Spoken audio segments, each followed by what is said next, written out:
আসসালামু আলাইকুম। কেমন আছেন সবাই? আশা করি প্রত্যেকেই ভালো আছেন। আজকে আমরা যেটা পড়বো সেটা হচ্ছে বাক্য প্রকরণ। তো বাক্য প্রকরণের আজকে যে পার্টটা নিয়ে আজকে আমরা এই ভিডিওতে আলোচনা করছি সেটা হচ্ছে যে গঠন অনুযায়ী বাক্য কত প্রকার। আসলে গঠন অনুযায়ী বাক্য হচ্ছে 3 প্রকার। তো আমরা দেখতেই পাচ্ছি এই 3 প্রকার কী কী: সরল, জটিল, যৌগিক। এটাকে যদি আমরা ইংলিশে বলতে চাই তাহলে এটা বলবো হচ্ছে সিম্পল, কমপ্লেক্স, কম্পাউন্ড। সরল আসলে অনেক সিম্পল, মানে অনেক বেশি সরল। সরলের একটা নিয়ম রয়েছে, আমরা যদি সরলের এই নিয়মটা মনে রাখতে পারি তাহলে কিন্তু অনেক বেশি সহজ হয়ে যাবে। মানে একে তো সরল, তারপর আবার এই নিয়মটা মনে রাখলে আরও বেশি সরল হবে। তো চলুন আমরা নিয়মটা মনে রাখি। সবসময় মাথায় রাখতে হবে যে সরল বাক্যে যেটা থাকবে, ধরুন সরল বাক্যের মধ্যে সবসময় একটি উদ্দেশ্য, হ্যাঁ একটি উদ্দেশ্য সবসময় মাথায় রাখতে হবে। একটি উদ্দেশ্য,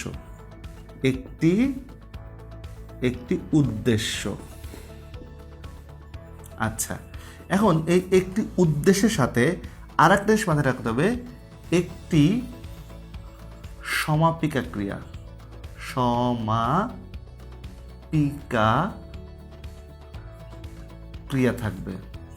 এই কথাটা সবসময় মাথায় রাখতে হবে। এখন চলুন আপনাকে উদ্দেশ্য জিনিসটা কি এটা ভালো করে একটু বোঝাই। উদ্দেশ্যটা হচ্ছে যেটা হচ্ছে সাবজেক্ট। সাবজেক্ট বলতে আপনি যা বুঝেন সেটাই কিন্তু হচ্ছে উদ্দেশ্য। এখন আপনার আরও একটা প্রশ্ন থাকতে পারে যে সমাপিকা ক্রিয়া কি। দেখুন, আমি যখন সমাপিকা অসমাপিকার সংজ্ঞাটা বলি তখন এরকমটা বলি, যে ক্রিয়াটা বাক্যের মাঝখানে থাকে তাকে বলা হয় অসমাপিকা, আর যে ক্রিয়াটা বাক্যের শেষে থাকে তাকে বলা হয় সমাপিকা। এখন খেয়াল করে দেখুন, বাক্যের শেষে যে ক্রিয়াটা থাকবে তাকে সবসময় সমাপিকা কেন বলা হচ্ছে? কারণ সমাপিকা, সমাপ্ত। আর মাঝখানে যেটা থাকে সেটা কিন্তু দিয়ে সমাপ্ত হয় না, তার জন্য সেটাকে আমরা বলি হচ্ছে অসমাপ্ত। তো আশা করি বুঝতে পেরেছেন। তাহলে এরকম একটা, তাহলে আমি যদি উদাহরণ বলি, যেমন আমি বলছি রহিম খেলা করে।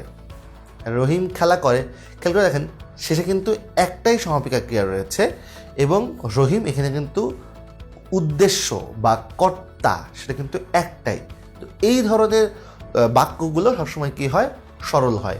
কিন্তু আমাদের কাছে কিন্তু সবসময় সরলটা সবসময় সরল থাকবে না, মাথায় রাখতে হবে এটা মাঝে মাঝে কিন্তু কী হয়ে যাবে, এই জটিল বা যৌগিকও হতে পারে। এখন ধরুন আমি যদি জটিলের কয়েকটা উদাহরণ নেই, যেমন জটিলের উদাহরণ দিতে গেলে, খুব সহজ করে একটা উদাহরণ দিতে গেলে সেটা হয়, তুমি যদি আসো তাহলে আমি আসব। আচ্ছা, এখন এই জায়গাটায় খুব ভালো করে খেয়াল করতে হবে, মানে কি দিয়েছি? কমা দিয়েছি। তুমি যদি আসো তাহলে আমি আসব। এখানে খুব ভালো করে জিনিসটা বুঝতে হবে। তুমি যদি আসো তাহলে কি করব? আমি আসব। এখন এখানে অংশ কয়টা? এখানে অংশ কিন্তু হচ্ছে 2টা, 1, 2। এটা খুব ভালো করে মাথায় রাখতে হবে। মানে যখন জটিল বাক্য হলে কিন্তু সেটা অবশ্যই 2টো অংশ হবে, এটা হচ্ছে প্রথম কথা। এবং জটিল বাক্যের মাঝখানে কিন্তু একটা কমা থাকবে, এটা খুব ভালো করে মাথায় রাখতে হবে। আমি কি বলেছি? আমি আবারও বলি, যখন আমরা কোনো একটা জটিল বাক্য দেখব সেই জটিল বাক্যের 2টা অংশ থাকবে এবং তার মাঝখানে কিন্তু ওই যে 2টা অংশ, সেই 2টা অংশের মাঝখানে কিন্তু একটা কমা থাকবে। এই 2টা বললাম। আরও একটা জিনিস বলি, সবসময় মাথায় রাখবেন এই জটিল বাক্যের মধ্যে যে সবসময় শর্ত থাকবে। কি থাকবে? শর্ত। যেমন আমি একটু খেয়াল করে দেখেন এই বাক্যটার মধ্যে যদি তুমি আসো বা তুমি যদি আসো, একটা শর্ত রয়েছে। এরকম যদি শর্তমূলক অব্যয় পান তাহলে মনে রাখবেন এটা কিন্তু জটিল বাক্য হয়। আচ্ছা, আমরা আরও একটা জিনিস দিয়ে আমরা কিন্তু কি করতে পারি? এই জটিল বাক্য নির্ণয় করতে পারি। যেমন ধরুন আমরা যদি বলি যে এই সবসময় জটিল বাক্যের যে প্রথম অংশটা, এই প্রথম অংশটা খুব ভালো করে খেয়াল রাখতে হবে। এটা হচ্ছে প্রথম আর এটা হচ্ছে দ্বিতীয়। এই জায়গায় কিন্তু একটা ট্রিক্স লুকিয়ে রয়েছে, খুব ভালো করে একটু খেয়াল করুন, তাহলে আপনি দেখতে পারবেন। সব সময় যে প্রথম অংশটা এটা কিন্তু পরিপূর্ণ অর্থ প্রদান করে না, কখনোই করে না। আর যেটা দ্বিতীয় অংশ থাকবে এই দ্বিতীয় অংশ কিন্তু পরিপূর্ণ অর্থ প্রদান করে। তাহলে যেটা পরিপূর্ণ অর্থ দিচ্ছে না সেইটাকে আপনি বলবেন হচ্ছে পরাধীন, মানে ইন্ডিপেন্ডেন্ট না, পরাধীন। আর যেটা হচ্ছে অর্থ দিতে পারছে নিজে নিজে তাকে বলা হচ্ছে স্বাধীন। কেন? সে অর্থ দিতে পারে, তাই সে হচ্ছে স্বাধীন। তাহলে আপনি খেয়াল করে দেখবেন যে জটিল বাক্যের দ্বিতীয় অংশ সবসময় কি হবে? স্বাধীন হবে। আর ঠিক একইভাবে প্রথম অংশ কিন্তু সর্বদাই পরাধীন হবে।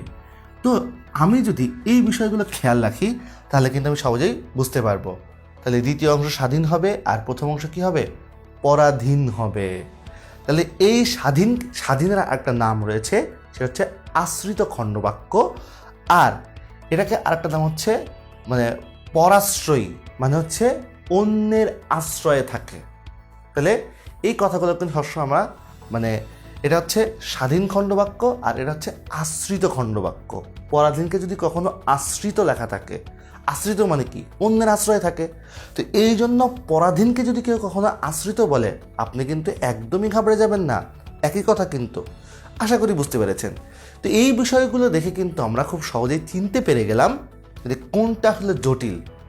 এবার চলুন আমরা যৌগিক বাক্যের উদাহরণটা টেনে ফেলি। মানে যৌগিক বাক্যটা না এই জটিলের সাথে অনেকটাই একই রকম, কিন্তু একটু পার্থক্য তো রয়েছে।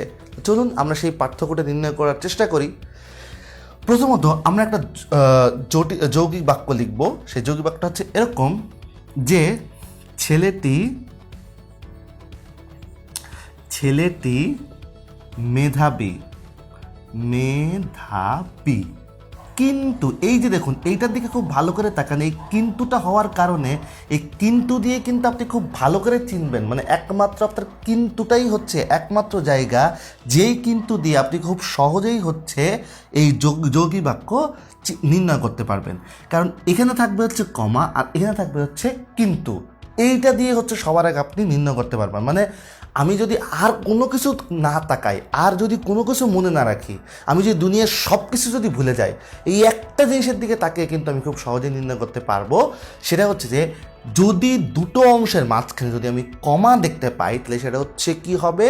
জটিল হবে বা মিশ্র হবে। আর যদি কখনো দেখতে পান যে এইটার মাঝখান বরাবর হচ্ছে একটা যৌগিকমূলক বা যুক্ত করা বা কোনো একটা অব্যয় বা সংযোজকমূলক কোনো অব্যয় চলে এসেছে, তাহলে সেটা অবশ্যই কিন্তু যৌগিক হবে। তাহলে আমি কি বলতে পারবো? ছেলেটি মেধাবী, কিন্তু ছেলেটি মেধাবী কিন্তু সে কি করে না? পড়াশোনা করে না। পড়াশোনা করে না। খেয়াল করে দেখুন এই জায়গাটায় বাক্য কিন্তু অবশ্যই দুটো। একটা হচ্ছে ছেলেটি পড়াশোনা করে না, আর একটা ছেলেটি হচ্ছে মেধাবী। এখন এই জায়গাটাই এই দুটো বাক্যকে কিন্তু কি করা হয়েছে?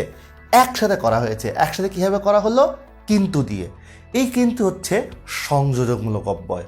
তাহলে আমি একটা কথা খুব ভালো করে আপনাদেরকে বলার চেষ্টা করছি যে এই যদি মাঝখানে কখনো আপনি যদি ও অথবা এবং অথচ এইগুলো যদি পান তাহলে আপনি খুব সহজে তাকে যৌগিক বলে ফেলবেন। মানে আপনি যদি নির্ণয় করতে চান যে যৌগিক বাক্য কোনটা, শুধুমাত্র এই একটা ক্রাইটেরিয়ার মাধ্যমে আপনি কিন্তু খুব সহজে এটা করতে পারবেন। এখন আপনাকে আরও একটা ট্রিক্স শিখিয়ে দিই, যেটা আপনাকে বাক্য পরিবর্তন করতে অনেকটা শেখাবে। সেই জিনিসটা হচ্ছে আপনি এটাকে চাইলে কিন্তু যৌগিক বাক্যটাকে জটিলে রূপান্তর করতে পারেন। চলুন আপনাকে আমি একটু শিখিয়ে দিই। সেটা হচ্ছে যে ছেলেটি মেধাবী কিন্তু পড়াশোনা করে না। তো এই যে পড়াশোনা করে না এই ব্যাপারটাকে আপনি কীভাবে জটিল করবেন? খুব সহজে জটিল করবেন কীভাবে? চলুন আপনাকে শিখিয়ে দিই। যদিও ছেলেটি মেধাবী তবুও সে পড়াশোনা করে না। তাহলে দেখেন এটাকে আপনি কীভাবে করলেন? প্রথমত আপনি সবার আগে যেটা করেছেন কিন্তু উঠিয়ে দিয়েছেন, মানে সংযোগমূলক অব্যয় উঠিয়ে দিয়েছেন। সংযোজকমূলক অব্যয় উঠিয়ে দিয়ে আপনি একটা শর্ত যোগ করে দেন, যদিও। এই যদিও কথা কিন্তু এখানে নেই, কিন্তু আপনার মাথায় কিন্তু আমি একটা কথা আগে ঢুকিয়েছিলাম। সেটা কি? যে যখন জটিল বাক্য থাকবে আমার জটিল বাক্যে কিন্তু শর্তমূলক অব্যয়টা জরুরি। তাহলে আমি জটিল বাক্যে শর্তমূলক অব্যয় দিয়ে আমি কি করব? সেটাকে আগে জটিল সৃষ্টি করব। আর ওই যে দেখুন কিন্তু বাদ দিয়ে আমি কমা দিয়ে দেব। তাহলে আমি এটাকে কি বলবো? যদিও ছেলেটি মেধাবী তবুও এই তারপর কমা, তবুও কী করে না, সে পড়াশোনা করে না। তাহলে এখন এই বিষয়গুলো মাথায় রাখতে হবে। আমি আরও একটা উদাহরণ আপনাদেরকে মুখে মুখে বলি। যেমন আমি যদি বলি যখনই বিপদ আসে তখনই কি হয়, যখনই, দেখেন আমি শর্ত দিয়ে শুরু করেছি, যখনই বিপদ আসে তখনই কি হয়, যখনই বিপদ আসে তখনই হচ্ছে আমাদের বাঘের ভয় হয়।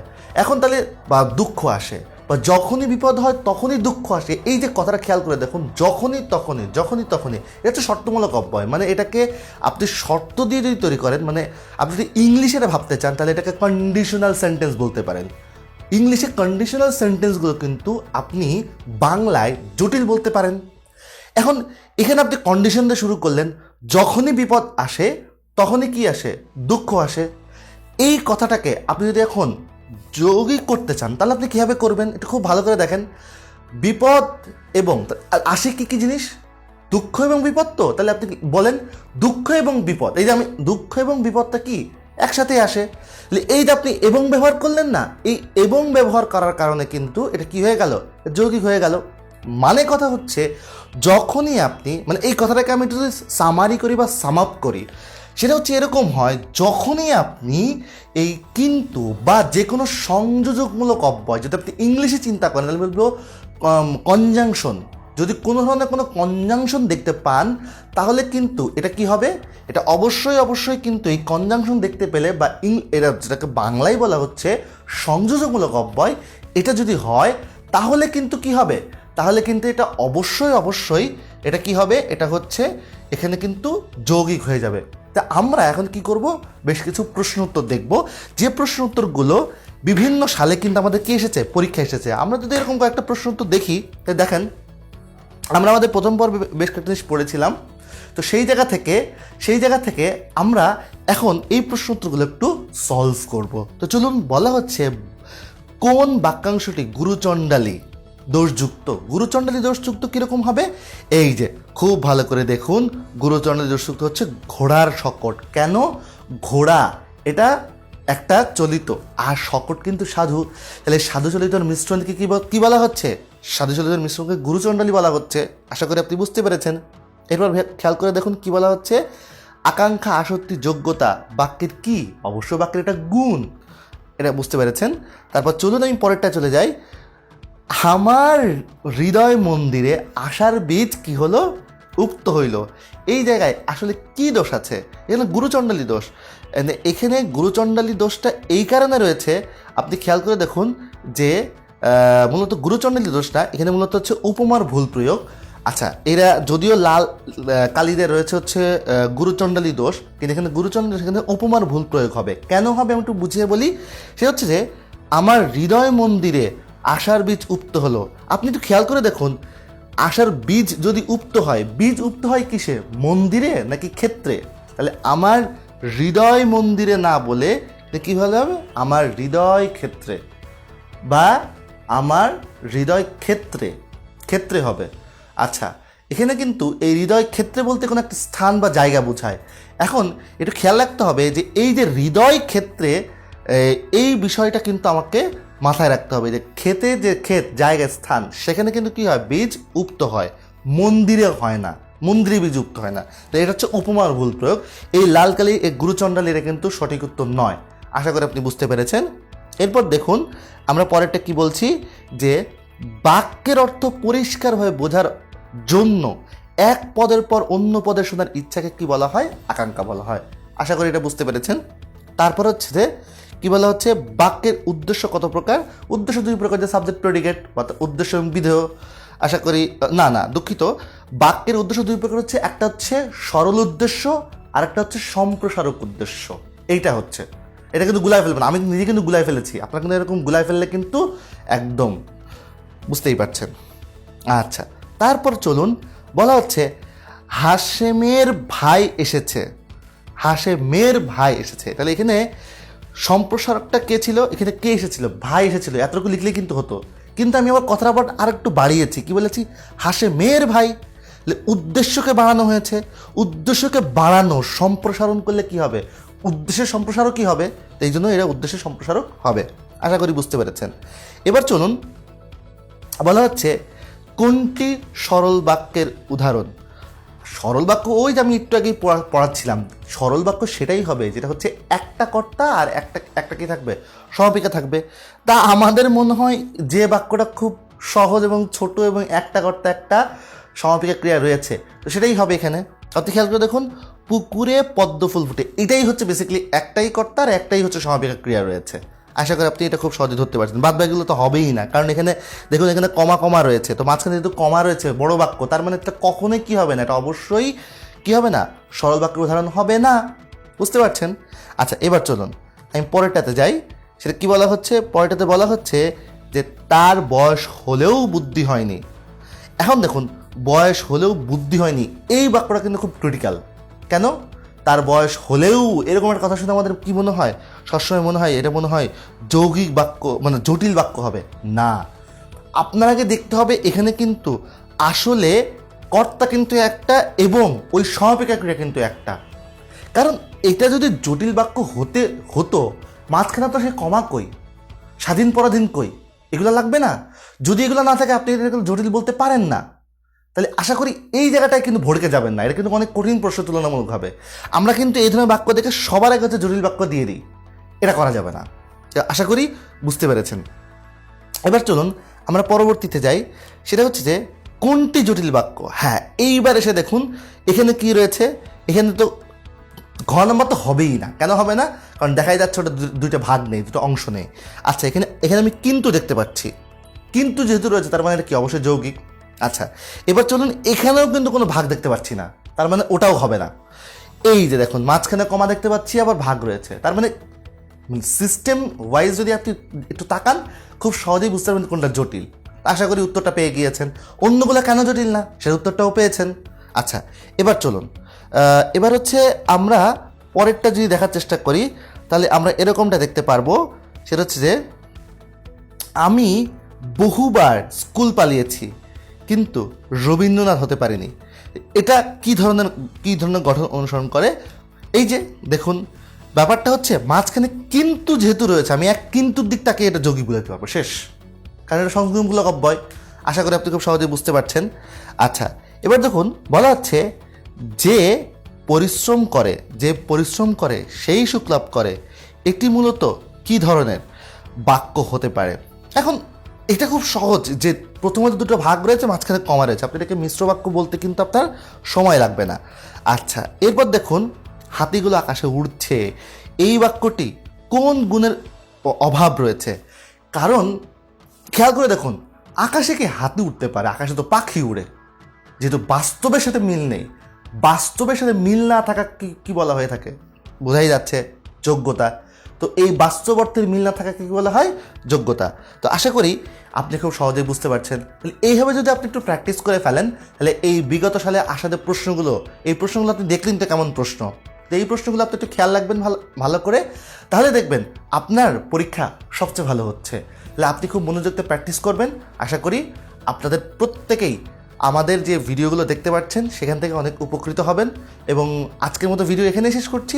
পরবর্তীতে আমরা অন্য কোনো একটা ভিডিও নিয়ে অবশ্যই আপনার সাথে চলে আসবো। আজকের মতো এখানেই বিদায় নিচ্ছি।